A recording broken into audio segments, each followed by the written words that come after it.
Welcome back to the Normalized Breastfeeding Podcast. I'm your host, Vanessa Simmons, and I'm excited to share with you our special guest feature for today.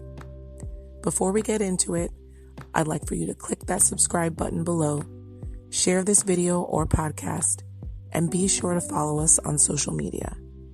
All right, let's go.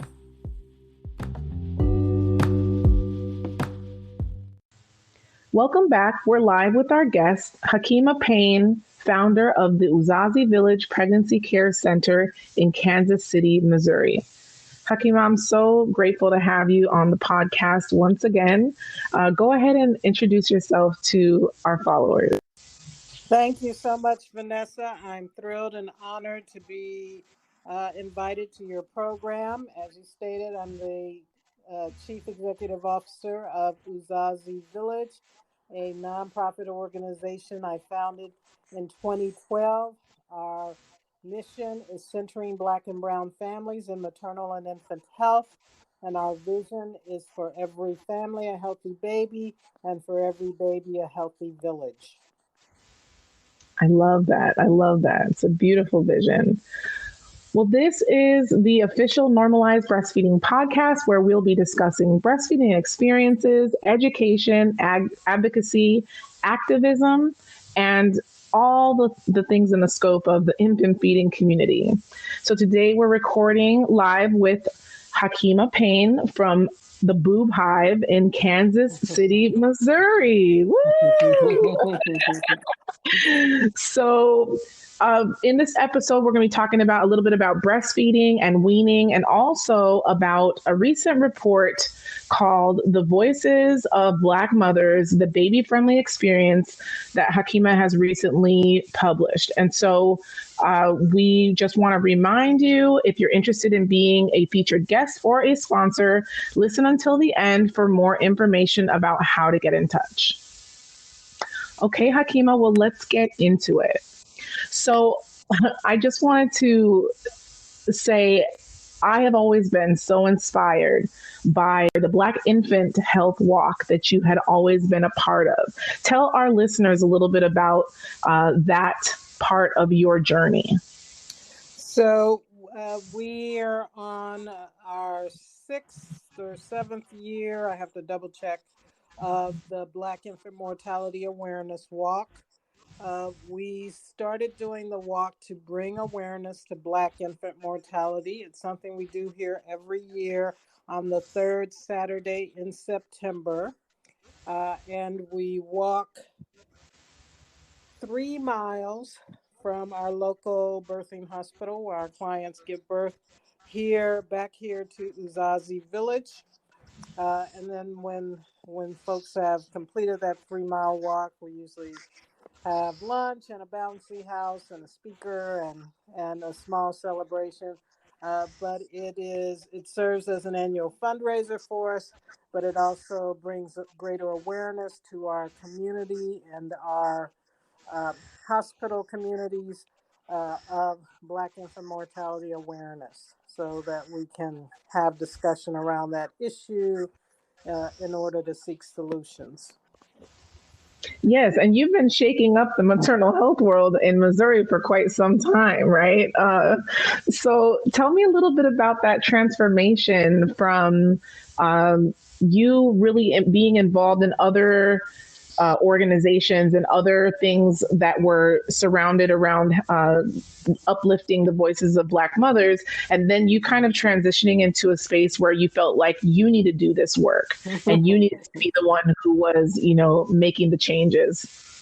Well, that's absolutely correct. I spent many, many years working in other organizations and on other folks' committees, and really just grew in frustration because I didn't see that work and my time investment bearing much fruit. So out of sheer frustration, I started Uzazi Village and started doing a great deal of the work on my own, and have seen a whole lot more successes and a whole lot more attention paid to my messages once I sort of struck out on my own. So that's been a strategy that's really worked well for me. And I hope to pass that wisdom on to others, that if you can't get a seat at the existing table, or they give you a crappy seat in the back, you might do better to just build your own table and begin to do your own work. And I think as Black folks, that's really more the direction we need to move into. I love that idea, that concept, that philosophy, primarily because you inspired me to do that. Like when I started out with normalized breastfeeding and the podcast, especially, it was a video podcast at the time, and it was on YouTube. It was a platform that not many people were using for podcasting, but I saw this need to really bring together community. And I didn't know how to do it outside of just getting everybody on an online platform and talking about it, And so you were one of the first people that I interviewed for the podcast, and it was super inspiring to see you kind of making that transition. And I, at a certain point in my career, also was like, I've been trying to collaborate with so many people on so many levels for such a long time. I think it's time for me to really just dig my heels in and get a little bit dirty and work on this from my perspective. And so I've seen so much transformation in my own life, in the way that I deal with my community, with my family, because I've made that transition. So I just want to thank you and just say that, yes, your vision of inspiring others has definitely done that. Not just for me, but so many other Black women and mothers who are passionate about this work. I really appreciate that, because I think it's way past time that others should be clamoring to sit at our tables. And it's a whole different table when you make the rules. Very, very, very true. So tell me a little bit about those rules. What are the kinds of rules that you feel need to be set at the table that is now being led by the people who are suffering the most in maternal health care? What does that look like? Well, it's definitely a no bullshit table. So if you show up at my table, we're going to do the work. And we're not going to coddle whiteness or be overly solicitous of white supremacy and those kinds of concerns. Blackness is going to be centered at our table, and others who aren't comfortable with that or can't get on board with that, are welcome to keep it moving. But I find that it works really well, that we actually get real work done. It doesn't take as much time, but I love being the keeper of my own table, and people who aren't on board with the way that I do things don't have to show up. That's fine. But the folks who do show up really are ready to dig in and get the work done. I love that. And it's very solution-based techniques, not focused on all of like the humdrum and things that can come up, but really, really digging into what is the problem and what solutions can we provide at this moment in time to start seeing results and change in our community. That's so crucial, so crucial. Yes, I was in a meeting today with my health commission. I'm a health commissioner for my city. And one of the commissioners said something that I'm going to take as a tagline for myself. She said, the folks closest to the problem have the solutions to the problems. And that's really true. We're usually the ones left out of the table or sitting at the back of the table when really our voices should be centered. So, so true. I believe it's Kimberly Seals Allers, another great one in maternal health. You guys are both trailblazers for me anyway, people who I have definitely admired along my journey. But she also says that if you're looking for the solution to the problem, the answer is in the community, right? So whoever is the person who is being affected by this issue, they're going to tell you what the problem is. And I think that's across the board, whether we're dealing in community building, whether dealing with looking for solutions for maternal health, where we're dealing, whether we're dealing in sales and marketing. I mean, you got to look at the people who are being affected or want this product or service in order to be able to attract them, right? Or be able to solve their problem. So yes, it's so important that you are focused on these women. So I'm looking at this report. It's beautifully done. Remind me of the name of the photographer again who did the images in this report. I believe there are different photographers There's different represented, but I think the main images you're referring to were done by Aaron White, and they were done back in 2012, so quite a while ago. But yes, I'm quite proud of this report, and I can't wait to tell you about it. Yes, so I'm looking into it right now, and I love the fact that you said that the goal, trying to get to where I scrolled past it. So you were saying that the goal of this was to really do a comparison to the pregnancy risk assessment monitoring system, data collected by the state of Missouri from 2016 to 2018.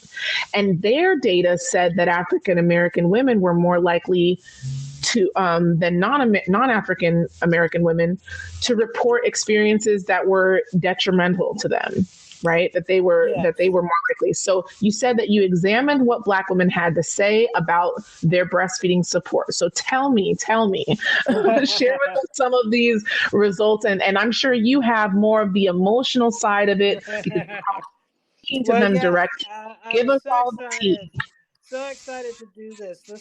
This study was conducted in 2020, so it's fresh, hot off the press, and it was a partnership with Uzazi Village here in Kansas City, Jama Birth Village in Ferguson, Missouri, and the Missouri Department of Health and Senior Services. So our state breastfeeding department of, our state health department.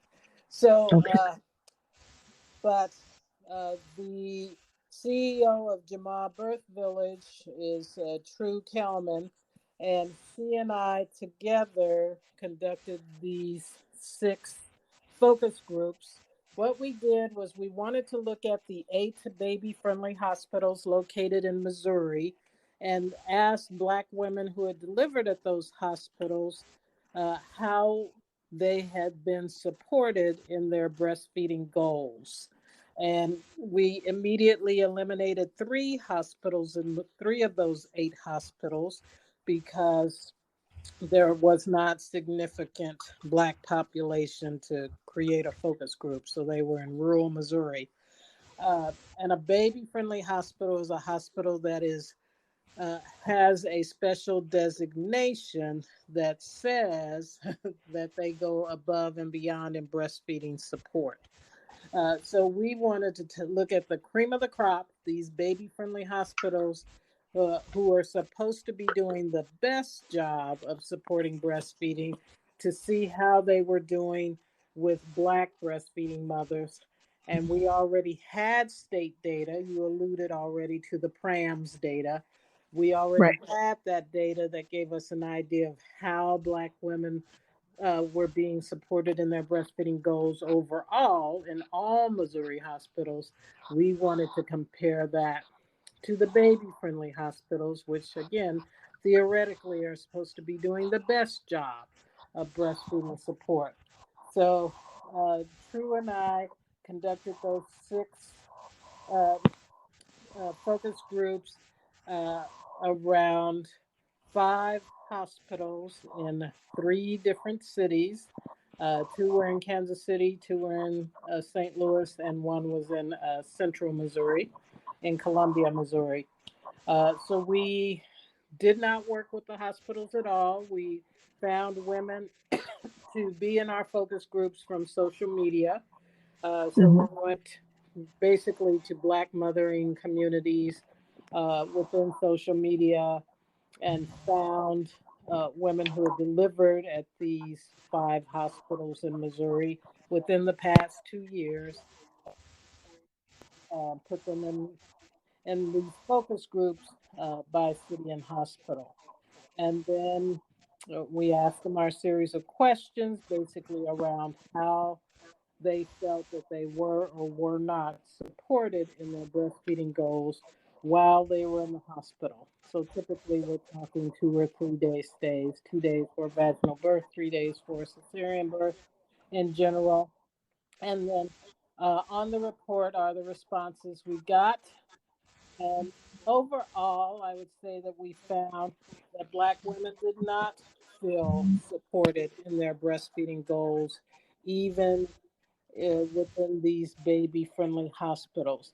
They were much more likely to be given formula, which is not supposed to be happening in baby-friendly hospitals. They were more likely, it was found that their babies were more likely to be given pacifiers. Uh, it was found that they were less likely to be referred to breastfeeding support once they left the hospital. Again, something that a baby-friendly hospital is supposed to do. And let's see, there was one other, that they were less likely to be given access to a breast pump. So that community-based support and the in-hospital support with the uh, knowledgeable doctors and nurses. The Black women were reporting that they were told different things by different providers, that they were offered formula when they asked for breastfeeding help. So just sort of overall not really feeling supported or given support in a way that really protected that breastfeeding relationship. That's so interesting. So, obviously, you've had time to really take time to process this information, right? Because as I'm hearing you talking about this, I've got all kinds of different questions, but I think the main question that most people want to have an answer to right here and right now is why? Why would these particular women in these particular areas at these hospitals that were created to provide the optimal support for breastfeeding families, why would these women be reporting the lower percentile of receiving actual breastfeeding support? Well, I think the answer goes back to simply the medical racism, the racism that's inherent in medical care overall, in perinatal care specifically, and breastfeeding care particularly. So, so that's certainly what my team pointed back to, because these hospitals had the resources at their disposal to provide the required breastfeeding support. They had known reputations for being breastfeeding supportive, uh, but why were their Black patients not feeling the same level of support? And not just that they weren't feeling it, but the data shows that they weren't getting it. Right.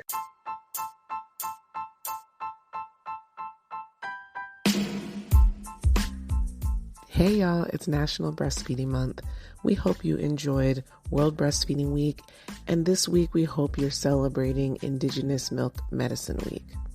Next week is Asian American, Native, Hawaiian, and Pacific Islander Breastfeeding Week, and the following week is Black Breastfeeding Week, and the weekend after that is Semana de la Lactancia Latina. We just want to say thank you so much for listening in, and we want to invite you to our upcoming event. It's called the Powerhouse Advocate Training. Don't miss it. It's a free 3 live day event, and we want to see you there so that we can support you, the advocate who shows up to support families in birth and breastfeeding. Make sure to click the link in our bio to sign up today.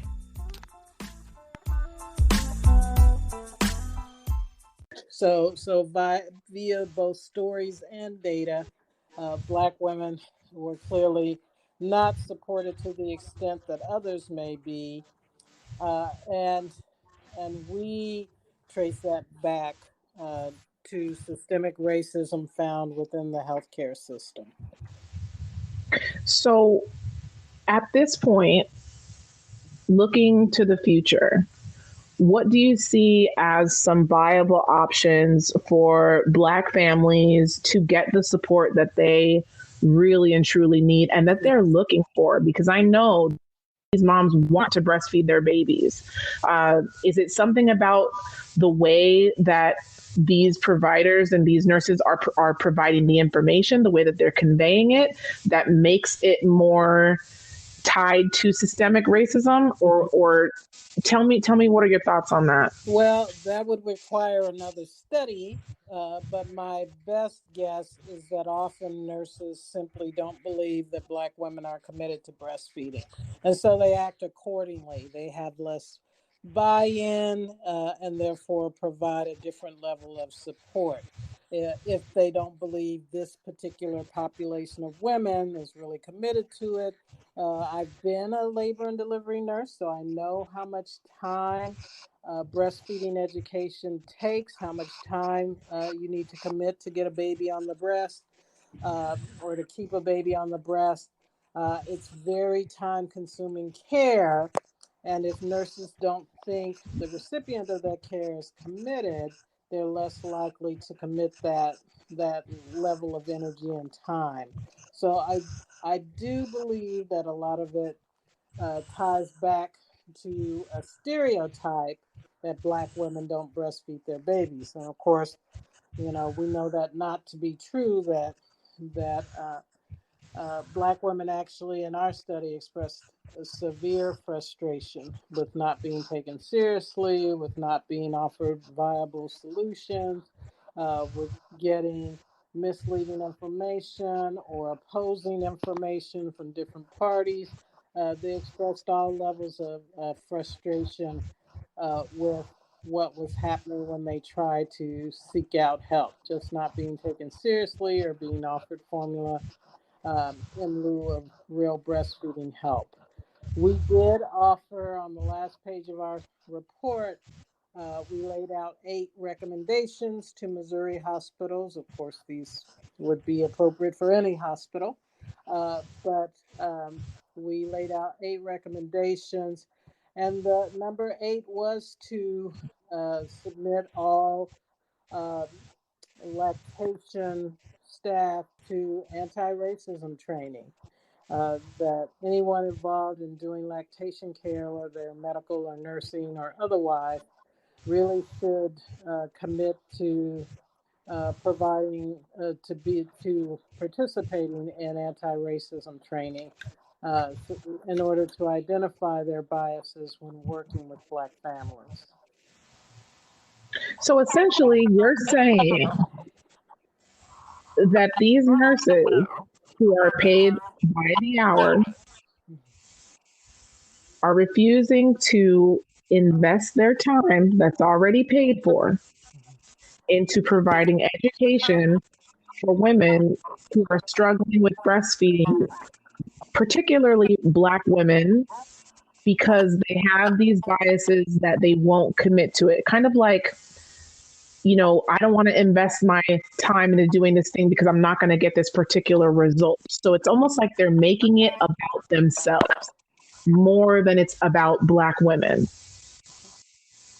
right? More than That's it's about certainly these. one way to look at it.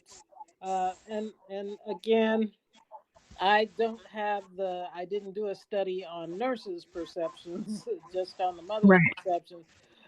So I can't always know what they're thinking, but from Of course. my experience as a nurse myself, that is what I saw on the floor, that nurses in general were hesitant to put in the time if they thought the person wasn't really going to be committed to it, and it was widely believed that Black women would not follow through on long-term breastfeeding. And that belief has really remained even as behaviors of Black women and choices of Black women have changed and altered over time. Because as you said, we have seen a rise in the number of Black women who breastfeed, and Black women Definitely. can enter the hospital to give birth with very firm plans to breastfeed their babies. Um, Even if they lack the knowledge to follow through, they may be very fixed in their mind that this is something that they've committed to.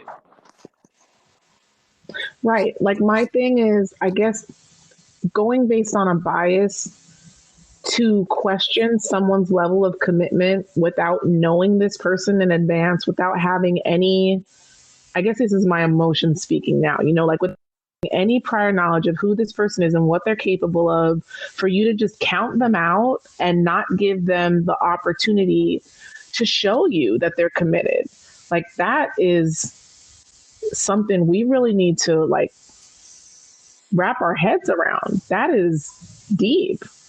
And whether it's a level of bias personally or something tied to systemic racism, it's something that definitely has to change. Um, I think that we will always go back and forth about these discussions. And I think, yes, definitely giving the nurses the benefit of the doubt. There's a possibility that maybe they are in all genuineness trying to help the mother, but at the same time saying, well, let's give the baby formula because they need to eat, not having that really firm lactation background. Because I've heard nurses do this and I'm like, I mean, come on, like, aren't you trained in lactation? Like, why are you here? Right. So I think the fact that lactation training and education and counseling is not a requirement to be a labor and delivery nurse is really one of the very first things we need to look at, right? And that even goes into, we can go as far as saying even the OBGYNs and the pediatricians, why are they not trained in lactation and not just, a chapter out of their book, but an actual certification so that these mothers are getting the support that they not only need, but that they want. Look into these providers to get this support. Ironically, a part of being baby friendly is that the staff is trained in lactation. So I'm not saying that they necessarily have enough training or how good that training is, but in order to become baby friendly, they did have to train. It's tenet number 2 of their 10 tenets of becoming a baby friendly facility. It says train all healthcare staff in the skills necessary to implement this breastfeeding policy. So to become baby friendly, the staff did have to have some training. Like I said, that doesn't point to the quality or the amount of the training, just that it just only says they have to be trained. But one of the solutions that we offer is that community-based breastfeeding support, which hospitals often fell short of. So our answer to that is the Chocolate Milk Cafe, which is available in some cities. Our Chocolate Milk Cafe is a breastfeeding support group specifically geared toward African and African American families, or families within the African diaspora. So if there's such a support group in the community, then we encourage hospitals to point their African American clients towards groups such as that. That's wonderful. I love that you guys are doing this work, and it's so incredibly important and needed. And is there anyone that you spoke to during the creation of this study report? Anyone that you spoke to whose story just really, really stuck with you?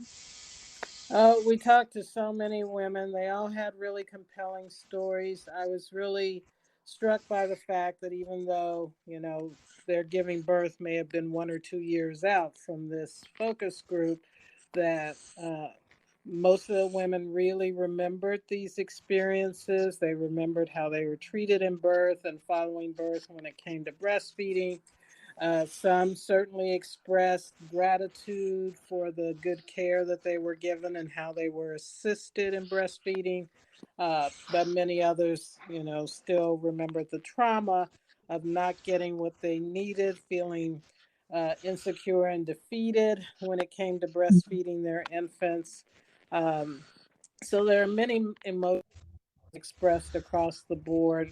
Many women have many different experiences, and in the report we includes direct quotes that the mothers gave us. One I mother. can read it. Okay, I was going to say I'll read a couple. I'll read one and then you can read one.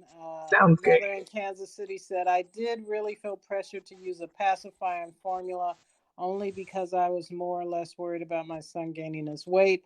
This was the only thing that was really important to me, and I felt like maybe my milk was just not doing it for him. So her confidence really took a hit from what she was told in the hospital. That's so interesting. I'm reading one here that's talking about provision of formula, and it says, they never told me, but my husband just reminded me that when we got home, they had given her, well, us, a care package. They had like 4 little bottles and coupons for formula and some formula samples in it. So this was a mother from Columbia, Missouri. And that was really telling because according to Baby Friendly, that's exactly the type of thing they should not be doing. So exactly. When you're in the hospital, you might give formula as a medical intervention if it's needed, but you should not be sent home with formula and coupons and samples. That is strictly prohibited in the Baby Friendly structure. So that was really telling because she was very descriptive in how she described what she was given, and it was definitely something that is not allowed. That's so true. So tell me, after this report, what is your now new goal that you're setting for Uzazi Village and just you as the founder and executive director going forward? What is your goal? What's your vision for the future? So we have a few things going on. We're gearing up to open our prenatal clinic. It's an Afrocentric group prenatal care model, and we're hard at work at that and planning on opening that by late summer, early fall. Our chocolate milk cafe, which is a model that we created here at Uzazi, just went national in 2020, so it became its own 501c3. Congratulations. Thanks. So now chocolate milk is now present in 7 states with about 10 other states and 2 Canadian provinces lined up to get their chocolate milk cafes going. So I've been traveling around, training and prepping folks to start their own chocolate milk cafes in their own communities. And so we're really proud of the work that we're doing here. We have our own breastfeeding clinic here at Uzazi Village, and we're really gearing up our lactation intern program. So we help Black candidates, particularly to become lactation consultants. We partner with local hospitals for those interns to get their 500 hours, and then they get their education from us. So we are really excited about that program. We had 1 person test this month. We have 2 people lined up to test in September, the next testing date, and we just took in 2 new interns into our program, 2 Black candidates. So we're really excited about our lactation internship program. That is amazing. That is going to widely increase the number of Black lactation consultants that we have in the United States. Can you tell me the percentage again? Isn't it like 13% of all lactation consultants who are of color? I'm not sure those percentages. That seems a little high. If it's 13%, then there must be a subsection of that that's African American. Okay. I might have the numbers incorrect on that then. And I'm not sure either, so I'm not saying that either. Okay. We got to check the data.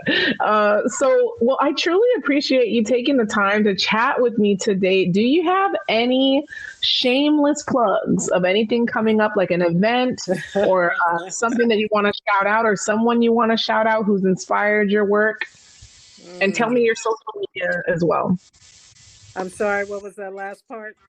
Tell me your social media as well. Oh, yeah, we're definitely on Facebook, Twitter, and Instagram. So you can find both me, Hakima the Dreamer, and Uzazi Village on social media.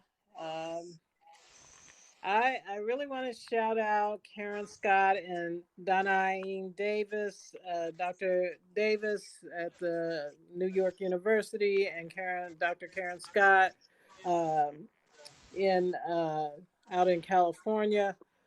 They're both groundbreaking work.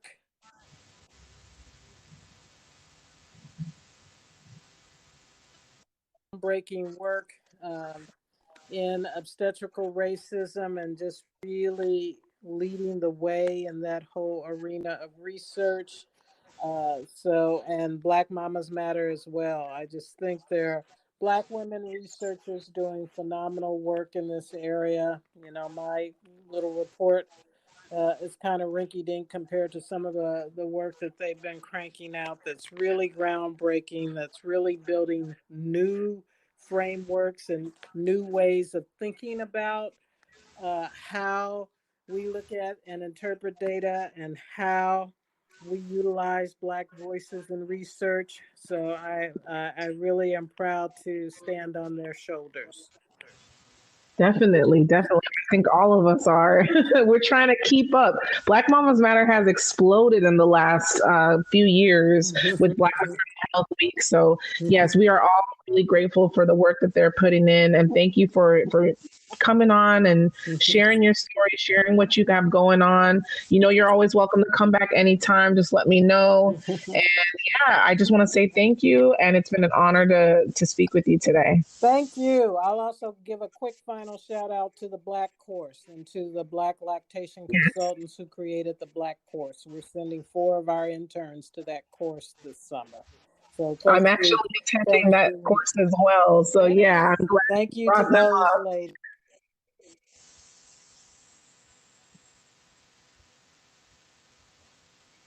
Appreciate you giving me this platform and being able to share some of my work and my ideas with your audience. Thank you so much.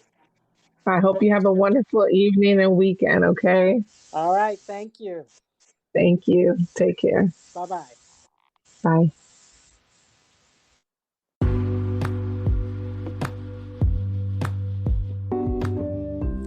Thank you so much for tuning in. Again, my name is Vanessa Simmons, and I'm your host of the Normalized Breastfeeding Podcast. We're looking forward to hearing your story and featuring you on this platform. Send us a message if you'd like to be featured, or email me directly at vanessa@normalizedbreastfeeding.org.